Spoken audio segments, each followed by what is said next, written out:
Eureka and the Bay region in general are undergoing an amazing amount of change because of offshore wind and Nordic aqua farm, the Google fiber that landed, the growth of Cal Poly Humboldt.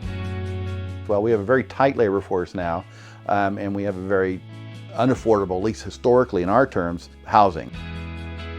One that a lot of other places in the state have had to deal with, and now we are.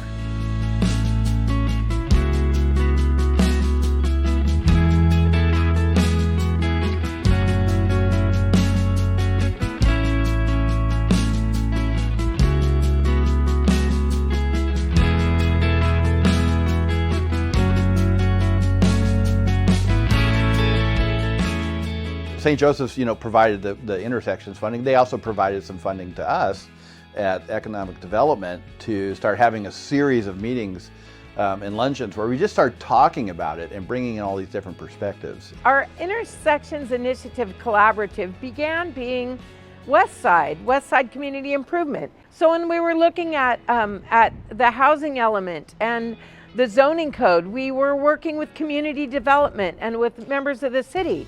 But when we were looking at projects like this, we needed a bigger collaborative. The focus of our collaborative work was on housing equity. In Humboldt, like all around California and the country, we're experiencing a lot of homelessness, really high rent prices, a lot of really dilapidated buildings. As a team, as a group, we wanted to do something about that. There was a real realization that we all had to come and all the perspectives were needed. So you couldn't just talk about housing for the privileged or housing for the underprivileged, the housing for the struggling and the housing for the professional.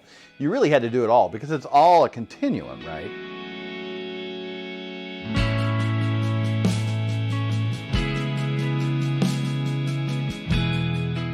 Where we are right now is Skyhorse. Eventually, it's going to be an international travelers hostel. And the hostel will also be workforce development and training in the hospitality industry. Skyhorse is a field lab, and we're training justice-involved addicts in recovery in a really necessary trade here. I had like a really rough upbringing, and I had got into some trouble and I lost my mom, and that's when I decided to change my life. I just so happened to be introduced to Heidi. Well, that's what Heidi specializes in, helping people get that extra boost in life, that a person needs.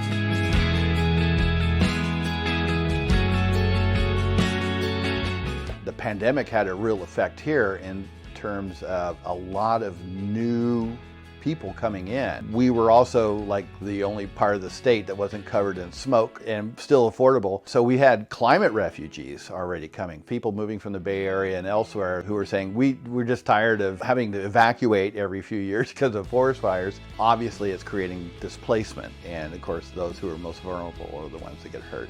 And ultimately, economic development has to be about improving the human condition. Life is good now. I work. I was able to pick up some certificates on like OSHA certificates, lead handling certificates, and I also was able to join the union. I'm an apprentice looking for a job in the union right now. From a CBO's perspective, upstream prevention is the key.